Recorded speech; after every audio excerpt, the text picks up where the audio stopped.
We'll be doing a panel discussion on antibiotic use in the NICU. And we also had a talk by Dr. Jiva Shankar, but I think that won't be happening today, and we can have it in the next session.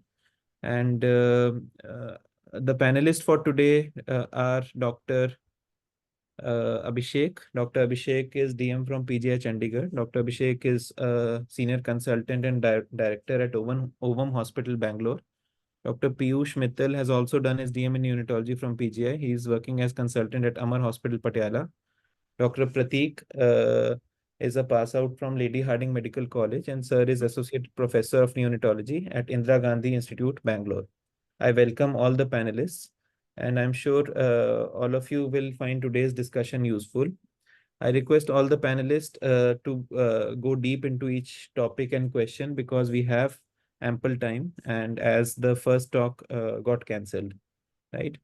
So coming to the first question, what should be the first line antibiotics in an NICU? And can you give some examples of combinations that can be used?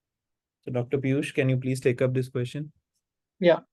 Good evening, Sankal, and thank you for the question. So, this is a very common scenario that we come across almost on every neonatologist comes across on a daily basis. That we get a neonate who is sick, and we know that sepsis is whatever may be the diagnosis, but sepsis is almost always one of the key differential diagnoses.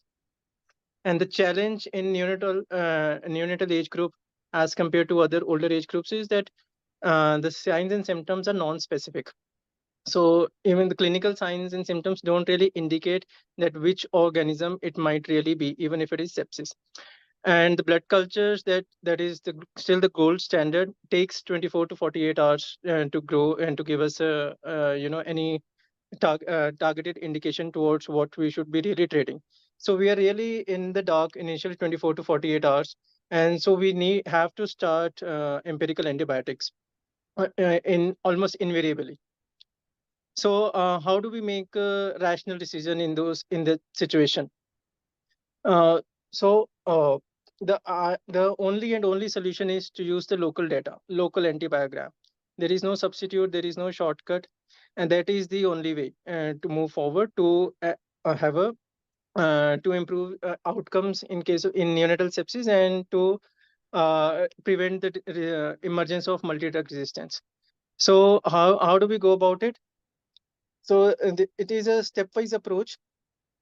So you need to make a team to make your local antibiogram data. So the team should consist of a clinician, microbiologist, and your hospital pharmacologist as well, right? So the first and foremost step is to collect the local data.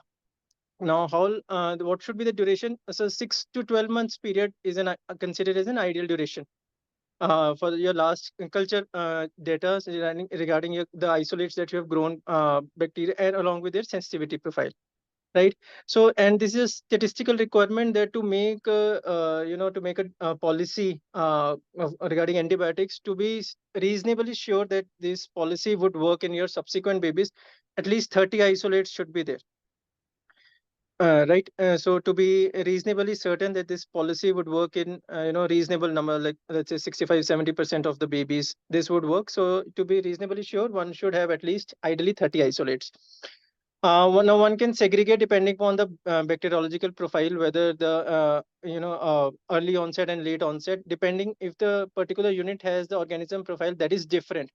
But as we have seen in most of the data that is published from developing countries, the organism profile in early and late onset sepsis is not that different. So one may formulate a single policy as well. That depends on local hospital to hospital, region to region. So first step is that to collect the data. Next is to create an antibiogram, which is nothing but a frequency table on your Excel sheet where you collate all the data. You enumerate what all organisms and how many organisms have been isolated and against what all antibiotics they are sensitive. So just enter that on an Excel sheet. And then once that is done, because we know for various reasons, we generally tend to start a combination of antibiotics to have synergy and prevent emergence of resistance. So then we create a new cumulative antimyogram in which accounts for the sensitivity of the individual bacteria to various combinations of antibiotics, various combinations that are rationally otherwise also being used. So we can create that, and then we have a cumulative antibiogram. I'm sorry, I couldn't show a representative table. I couldn't add a slide for that to have better understanding. But anyways, can you go back?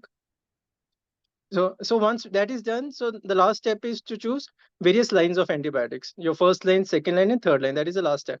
So again, these are not hard and fast rules. It may vary from unit to unit, but general broad principles are that your first line antibiotics should cover 70 to 75% of all the isolates. And second line antibiotics should cover 80 to 90% of the isolates, and third line antibiotics should cover about 90 to 100. Basically, all the isolates should be covered by third line antibiotics. Next slide.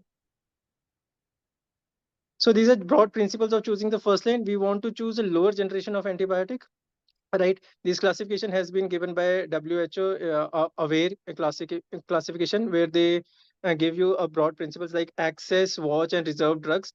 So one should, as much as possible, start from the first line, access drugs, again to prevent the emergence of resistance to the higher antibiotics which we want to avoid. So this the lower antibiotic which has the highest possible coverage with minimal side effects, and which the combination which is most economical. So just for reference, these are the commonly used combinations that we use. So one is a beta-lactam antibiotic, and it is generally combined with a aminoglycoside. So if a unit is, for example, a unit which does not cater to very sick neonates, or this incidence of sepsis is not very high, one would assume that the incidence of MDR would also not be very high. So one can go with one might get, as per antibiotic sensitivity, reasonable sensitivity to ampicillin plus gentamicin or amikacin. Or ciprofloxacin amikacin is a combination that is also very frequently used in quite a number of NICUs. And but if there is a resistance, and it's a level 3 NICU, which, as sir just mentioned, that if there is very high prevalence of MDR, so these are just broad guidelines. One may have to go for so-called second line drugs and make them as even first line. For example, cephalosporin, third generation cephalosporin. If there is a very high resistance to your first line, and then if you're not able to get your 65 to 70% coverage with these first line antibiotics, one may have to add cefotaxime in their first line. And even some units today, we would be aware that may be using even carbapenems if there is such, because there is such high resistance. Another point I wanted to add is that third generation cephalosporin can also be considered in first line. Can you let's go to the next slide. Yes. So these are just broad guidelines, as I said initially, that local antibiogram and this policy would be helpful when the signs and symptoms are non-specific. When you're not, the baby's clinical picture is not giving you any clue that which direction to move forward. But still, if there are certain clues, then one may have to tailor your own antibiotic policies as well. For example, if the strong suspicion is of meningitis, then antibiotic with adequate CNS penetration, for example, again, as I mentioned in the previous slide, third generation cephalosporin, or if there is high resistance of third generation cephalosporin, one may even consider adding carbapenem as a first line. And for deep-seated or skin and soft tissue infections, one should give, along with gram-negative, give gram-positive cover also. And depending on MSSC or MRSA, again, depending on the prevalence in that unit. And in certain situations, for example, life-threatening situations, for example, baby presented with shock and scleroderma or DIC, conditions like that, one may consider on a case-to-case basis, jumping the first line directly to second line.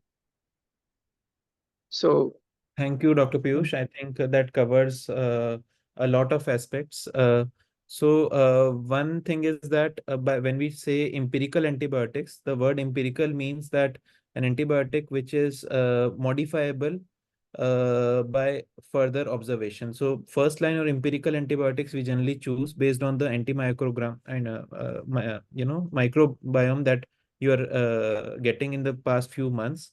I think each and every unit has to choose its own combination. Typical combinations like Ciplox plus amikacin, and piperacillin plus amikacin are used as first-line agents, and then the antibiotics may be changed based on the subsequent clinical profile and blood culture reports of the baby. Should we routinely use third-generation cephalosporin as an empirical and first-line agent, Dr. Piyush? So, yes, as I mentioned, it should not be routinely used, but if your antibiogram, just to these conditions, like your antibiogram suggests that there is high resistance to your first line, your first generation beta-lactam, ampicillin, and other things, they are resistant, then you have no other option but to Yeah. add third generation. And secondly, for its CNS penetration, if even if you are using a first generation in your unit as per sensitivity, but if the suspicion for meningitis is strong, you would want to use a third generation to ensure adequate CNS penetration. Yes, I agree. And so if your microbiome that is suggestive of 2, 3 more and antimicrobials as sensitive as showing 70-80% sensitivity, I would prefer choosing other antibiotics over third generation Ab- cephalosporins, Absolutely correct. like because of other reasons, like prolonged use of third generation cephalosporins are associated with selection of ESBL producing organisms.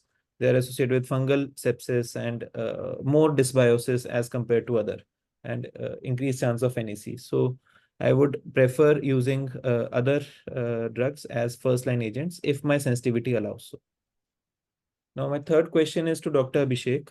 If the child is sick, for example, at the time of receiving the baby, the child is in septic shock, does your empirical or first line choice of antibiotics change? Just to clarify, we are talking about empirical or first line antibiotics here. Our definitive antibiotic will depend on the blood culture report. So if you received a baby, baby is very sick, and the baby, does your first line antibiotic change? And what about a different scenario where the baby is not very sick, but has a very high CRP and procalcitonin? Does your choice of antibiotic change for such a baby? Thank you, Sankalp. I think the answer for the first question obviously is yes. For a sick baby, we all know the risk of mortality is higher. Typically, we upgrade. Let's say the baby is on first line antibiotics. I've used first line because first line can differ from my unit to your unit. If the baby is already on first line, move to the second line.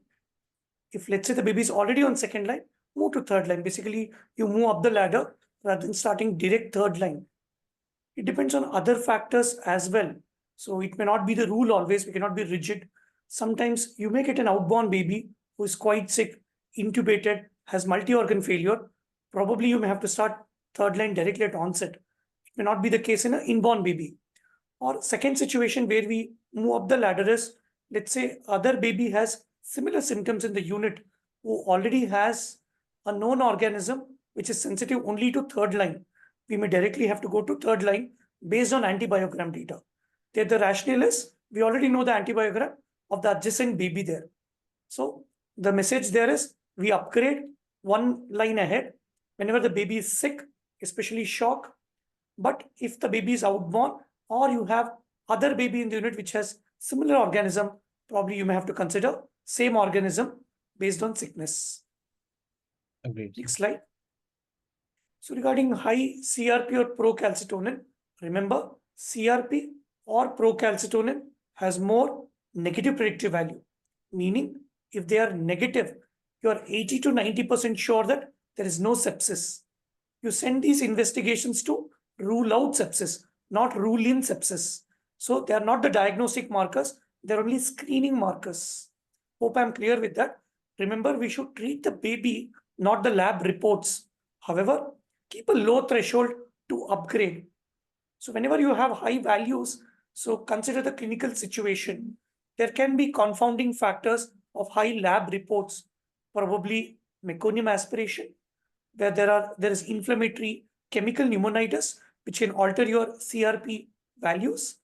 Many a times, procalcitonin in first 72 hours is high, unless you are referring to our specific nomograms of procalcitonin, you may end up falsely treating it. You have a deep-seated abscess, you can have high lab report. It could be a true lab report then. Probably you may have to be cautious with covering for pyogenic organisms. Sometimes even post-surgery, you can have very high CRP or procalcitonin. So whenever you don't have these confounding elements, keep a low threshold to act on these high values of CRP or procalcitonin. Next slide. So when I searched in PubMed, there are at least 4 papers, majority from China. So I do not know the validity of these papers, but in adults, there is a systematic review. But with respect to neonates, procalcitonin, they have shown some value in predicting the severity and prognosis. I know it's a very small sample. This is the only study I could get with large numbers.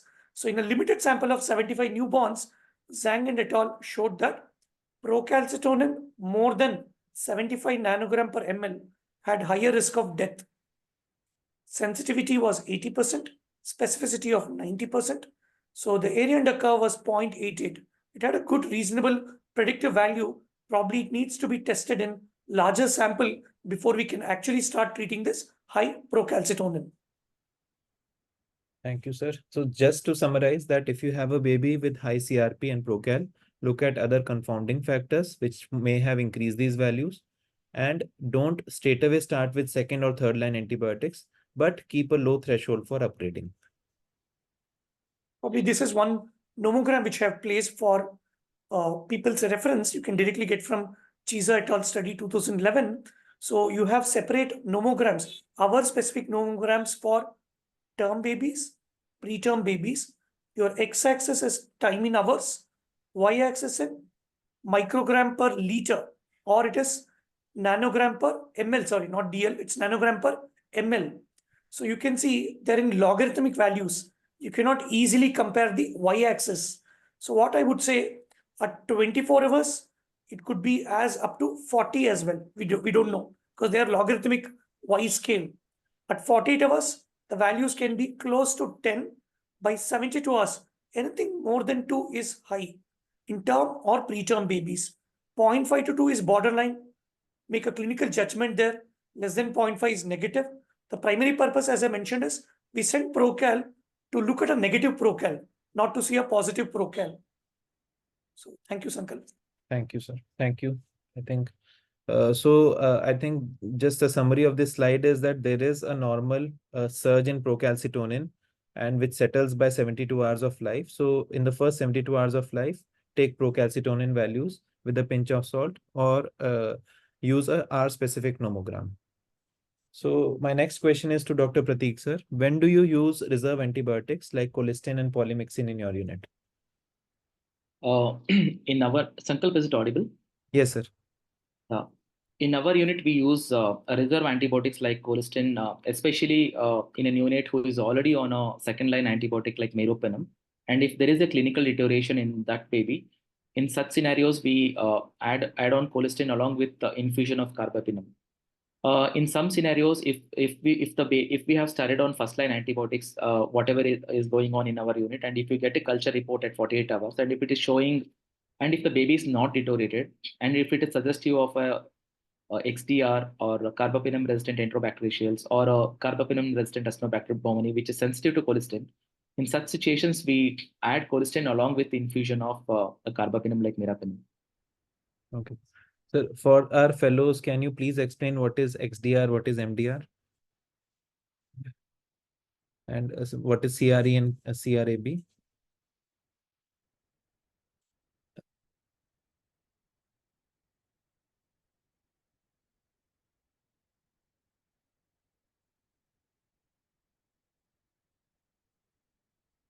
Sir, am I audible? So XDR is extensively resistance. Yes, Is audible? yes, you are audible. Yeah. XDR is extensively resistant extensively drug resistant. CRE is carbapenem resistant enterobacterial. CRAB is carbapenem resistant Acinetobacter baumannii. Okay. So if the baby is clinically deteriorating despite being on meropenem, then we'll use this reservoir, or if the blood culture is sensitive of any of these organisms. Sir, in which scenario, sir, you consider giving MRSA cover like vancomycin or linezolid to the babies?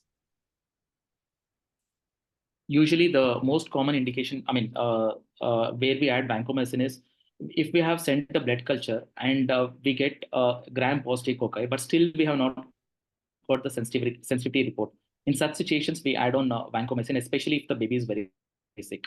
Means we would have got the report from the microbiologist saying that it is a gram-positive cocci, but we don't have the sensitivity pattern. And if the baby is very sick, that is one common scenario where we add on a reserve drug like vancomycin. The other indication is if the baby has clinical features of staph sepsis, like if the baby is having skin peeling, deep-seated abscess, or deep-seated infection like septic arthritis or abscess, especially in the units with a higher rate of MRSA infection. This is another scenario where one can consider adding vancomycin along with gram-negative cover. Other scenario is a well baby who is a well neonate who is having a central line or PICC line for nutrition purpose or just for IV fluids, who develops features of CLABSI. Just to give a gram-positive cover, you can add vancomycin. And in any of the above scenarios, once you get the blood culture report, and if it is showing MSSA, not MRSA, if it is showing MSSA, it is very important that you downgrade the antibiotics to cloxacillin or ampicillin. The reason is that the vancomycin's killing ability is very less with MSSA. The mortality rate will be higher if you give vancomycin, and the efficacy is also not good. So if you get an MSSA, it's very important that you downgrade it. Yeah, sir. Thank you for this. And I think I totally agree with you that not just for antibiotic stewardship in general, if you as principles of antibiotic stewardship, if the bug is sensitive to a lower antibiotic, you should de-escalate. But in this, the de-escalation will be rather more useful because drugs like cloxacillin are more effective in MSSA than vancomycin and linezolid. So one should definitely de-escalate if the bug is MSSA. And I would just like to add a few more examples of staph sepsis, like a baby who has a nematocele or necrotizing pneumonia or empyema, and bone and soft tissue septic arthritis, osteomyelitis. CLABSI we have covered, and other foreign bodies if they're in situ, like VP shunt. Then a child develops infection who has a meningitis and who has a VP shunt in situ. And in all these scenarios, one should consider adding a staph cover. And if the unit has a higher incidence of MRSA, one should add MRSA cover. So Dr. Abhishek, can you suggest empirical antibiotics for the following common scenarios like early onset and late onset neonatal sepsis? In sepsis, I would request you to cover both with and without meningitis, necrotizing enterocolitis with and without perforation, pneumonia, osteomyelitis, septic arthritis, UTI, skin infections like tonsillitis. Yeah. I think every unit should have its own protocol. Before making a protocol, let's try to review the evidence. Already, Piyush has made my job a bit easy. So this is a figure from Dennis study, basically Delhi neonatal infection collaboration study, which was done last decade. So if this is a busy figure there, x-axis you have days, y-axis you have the percentages. One in blue is Acinetobacter. One in, I could say, one in second color you can see is Klebsiella, probably one in orange to red. So you can see most important thing is first 3 days. Acinetobacter is the most common organism in probably in that collaboration. If you see, that is early onset sepsis. If you see the second group, day 4 onwards, still Acinetobacter is the king. So what I would like to say here is probably in that group of hospitals, Acinetobacter is the new king. So that's the most common organism. So your EOS, LOS needs to be handling Acinetobacter there. Let's look at a second study called ANISA study. This is not a blood culture based study. This was a PCR based study. So where they involved community based organisms in newborns. In this study, although it is from Southeast Asia, we had 2 major hospitals from India, CMC Vellore, Orissa. So before we actually go into it, I would like to focus on GBS here. So except CMC Vellore, none of them had probably GBS in Orissa. So GBS is of matter of less concern in probably India, I would say. So what this study found was, next, Sankal. So the most common organism they found was amongst the most common was viruses, respiratory syncytial virus, followed by urea plasma species. You had Staphylococcus aureus and E. coli. So probably if I have to say, it is RSV, followed by E. coli, Staphylococcus species, and urea plasma. So our most common organism could be simply RSV only. Put together overall, the most common organism was RSV, followed by urea plasma. And one good thing this study noted was, next, majority of the bugs were sensitive to penicillin, gentamicin, ampicillin, or its combination. Let's say you're sitting in periphery, your ampicillin will definitely work. Aminoglycosides may definitely work. But if you're sitting in a tertiary care NICU, probably gentamicin may still work. That depends on your combination. So next slide. So with this, we were confused. In North India, you have Acinetobacter. Some PCR-based studies says you have viruses as the common, followed by urea plasma. So when you have questions, you need to ultimately find answers. So we formed a collaboration with like-minded people. I think Pratik is also one of it, and we have Suman ma'am as well. So we made a collaboration with 6 like-minded centers from Bangalore. So that is Indira Gandhi Institute, St. John's, 2 centers of Ovam, Chinmaya Mission Hospital, MS Ramaya Medical College. All 6 centers put together, we did a collaboration with support and mentoring from Dr. Gautam Suresh sir. So what we noticed was, we had total 3% sepsis. That is 239 episode of sepsis was there. So in South India, somehow Klebsiella is the king. Klebsiella is the most common bug, followed by cons and E. coli. And similar to what was found in Anisa's study, I would say in our group of 6 hospitals, amikacin monotherapy had the highest sensitivity. If you see early onset, 70% was sensitive. LOS, 60% was sensitive. Ampicillin plus amikacin gave us hardly 3% advantage for EOS, hardly 1% advantage for LOS. Cefotaxime amikacin, no difference. LOS, no difference. Ciprofloxacin amikacin, probably no difference. LOS, no difference. Piptaz and amikacin probably added some more advantage, and for LOS, no difference. So what we learned from our study is, probably amikacin monotherapy is good as a first-line agent for EOS, while piptaz and amikacin, considering 80% sensitive, what Piyush has already discussed, probably we can choose as a second line, is what we felt in our collaboration. Remember, this collaboration we did for 2 years, because all these units had a very strict quality improvement protocols in infection control. So it was a challenge to get this 239 episode over 2 years in nearly 6,000 plus babies. Next slide. So you must be wondering, typically empirical antibiotics, we need to cover both gram positive, gram negative. So most of us end up using dual antibiotics. But looking at the data, looking at the antibiogram, we are using monotherapy for last 4 years, I would say, and we have not faced any problems. So I'm not saying you to use monotherapy. Again, probably you need to look at your individual unit data. So this table, what Piyush was trying to mention, so your first line antibiotics may be similar to what the first column have mentioned.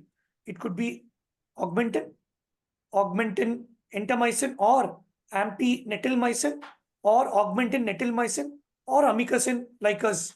So it depends on your unit policy, the sensitivity what you have, what organisms you are seeing. Second line could be any one of them. It could be piptaz amica, piptaz ofloxacin if you have aminoglycoside resistance, cefotaxime amikacin if you have more meningitis, cefoperazone sulbactam if you have MDR Klebsiella, Pseudomonas, especially if you are a outbound unit. So meropenem if you have more meningitis. Colistin, I agree with Suman ma'am's chat there. Never use colistin as an empirical antibiotic. Use colistin only if your blood culture is positive. Rarely you may use colistin if the baby deteriorates on meropenem who is already intubated has MDR, you end up adding colistin and avoid using colistin as a monotherapy. Usually you combine Miro with colistin because you have some data from oncologic literature that using colistin alone, you may end up with more resistance. And colistin is a narrow drug. Remember that. It has a narrow therapeutic index. You can add vancomycin with the points discussed already by Pratik. Tigecycline, to be frank with you, we use rarely. So if you're an inborn unit, rarely you may require tigecycline, unless for an outborn unit where you have a XDR there. So linezolid, again, it's a rare situation, especially in outborn setting. So what we use in our unit is have marked in red amikacin first line, piptaz second line for our inborns, cephalosporin sulbactam only in very specific situations. You get a very sick baby from a nearby hospital where you know they grow MDR over the last 5 years. So it's a very rare situation. We use cephalosporin sulbactam. So meropenem as a third line. We do not do cycling because there's very limited evidence. So we need more evidence for doing cycling. Next slide. So if I have to discuss the choices for EOS for inborn, for the last 5 years, we're very sure amikacin works very well in our unit. For an outborn, we don't take a risk because we don't know the sensitivity here. Because outborn population is variable, we end up giving piptaz amikacin for a baby with symptoms. So LOS pneumonia, again it is piptaz amikacin. If there is meningitis, EOS, probably we add cefotaxime. So which is a very rare situation having meningitis in EOS. I think everybody will agree with me. EOS meningitis is probably less than 5%, which is as per even standard textbooks or even our clinical practice. LOS with meningitis, we end up going up to meropenem. So, or based on sensitivity. NEC without perforation, we use our second line drug, that is piptaz amikacin in our unit. With perforation, we end up adding meropenem. So as an anaerobic cover, especially those who require surgery, rarely we give piptaz amikacin metronidazole. For UTI, again, our sensitivity reports over last 5 years, amikacin is still a first line drug, followed by augmentin. So cefotaxime has been a very poor choice for UTI in our unit. For osteomyelitis, whatever organism we are seeing is most commonly we see staphylococcus. Most of them are MRSA. Rarely we see E. coli or Klebsiella. So empiric choice, we use vancomycin, piptaz. Based on sensitivity, again we taper. For omphalitis, we use piptaz and amikacin. Rarely we add vancomycin if there is skin peeling, baby is sick, having shock. So rarely we use vancomycin. So rarely we add anaerobic. It's rare. If there is foul smelling discharge, we add anaerobic cover, which is a rare situation. I think thank you, sir, for comprehensively covering. And we have got the gist of how to choose it. However, the choices will differ from unit to unit. But I think you have comprehensively covered how to make a good choice for early onset and late onset sepsis and other scenarios also. So coming back to you, Dr. Piyush, what should be the typical duration of antibiotics in the following clinical scenarios? Blood culture positive sepsis, blood culture negative sepsis, meningitis, ventriculitis, osteomyelitis, and deep-seated abscesses. Okay. So I've just put up a table which shows, I can, it looks like I can finish my answer in one line, like, for culture negative sepsis, the duration is for 5 to 7 days. For positive, it is 14 days. And then as you go down, as the duration goes on increasing, meningitis 21 days. And if these are deep-seated infections like ventriculitis, osteomyelitis, deep-seated abscesses, generally the duration would be around 6 weeks. But I want to add here that it looks simple, but if one should remember that these are very commonly practiced, duration of antibiotics almost all over the country, or one would say all over the world. But one should remember that these are not really evidence-based. These are just, these came into practice and these were adopted and they have been going on as such. If you go back and try to look for literature and any RCTs or any evidence, you won't find any that to back these durations for 14 days or for 21 days. It is just based on this hunch that neonates, it's a high risk group and would require longer duration of therapy just to be sure that the baby is cleared of the infection. So keeping this in mind, there's a growing interest to study whether a reduced duration of antibiotics would it be equivalent or non-inferior, would it have any harmful effects on the baby. So there are some recent very small studies which have studied the duration of antibiotics, or like seven in culture negative or in culture positive babies. For example, in culture positive babies who are clinically well, so they have tried to reduce the duration to 7 days. And but they're very small studies which have studied very few numbers, and what they have found is they don't have not found any difference in terms of relapse of the infection if they stopped in antibiotics at the end of 7 days. But they have chosen very carefully the babies who were asymptomatic by the end of 5 to 7 days. Correct. So they had no dilemma or no confusion in their minds. They were clinically well babies, and if they stopped antibiotics at the end of 7 days, they found that there was no risk of relapse, and rather there was reduced hospitalization duration, obviously. But again, these are very small studies to warrant at this stage change in clinical practice. Another thing I want to add is culture positive sepsis. One may consider a shorter duration of therapy in case of cons sepsis. So most of the literature would suggest even if a baby is well, a 7 days therapy in cons sepsis would be sufficient. And another point is, again, as mentioned, there is then growing literature regarding using serial CRP and procalcitonin, again, to shorten the duration of antibiotics in clinically well babies. So people have found that is using serial CRPs or serial Procal and using CRP less than 10, or as Dr. Abhishek mentioned, using Procal age-appropriate nomograms. If generally two values have come less than your cutoff, one may consider stopping antibiotics, and they have not found any adverse effects in terms of relapse. And again, mentioning the major benefit being reduced hospitalization. So yeah, that's about the duration of antibiotics. Thank you, Dr. Piyush. I think just to summarize that one can consider using and one should consider using shorter courses for culture negative sepsis. However, for culture positive sepsis and other deep-seated infections like meningitis, one should as of now follow what is standard of care so as to be medical legally safe also. Yes, there are some studies which are ongoing and challenging this 14-day course for culture positive sepsis. But as of now, the standard of care is this only. And I think all fellows and should stick to this duration only. However, for osteomyelitis and this septic arthritis, some books they mention that initial 3 to 4 weeks could be IV, and last 2 to 3 weeks of the total 6 weeks course could be oral antibiotics. So that is Yes. something that is mentioned like in yeah. Do you agree, Dr. Piyush? Absolutely. So once the acute phase is over, once the inflammatory markers are down, and but you still want to complete your 6 weeks course, so one may complete the last a third of the course with oral, because of obvious line issues, and because of obvious mechanical issues, that practical issues that we face in continuing IV. So again, people have done that, and people have achieved good results, and it is recommended to complete the course with oral antibiotics.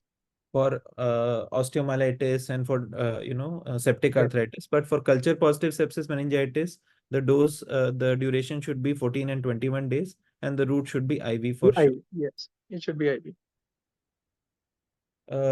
In blood culture negative sepsis, Dr. Pratik, how do you decide the duration of antibiotics and any role of serial CRP procalcitonin in deciding duration? Just a continuation of previous question, sir.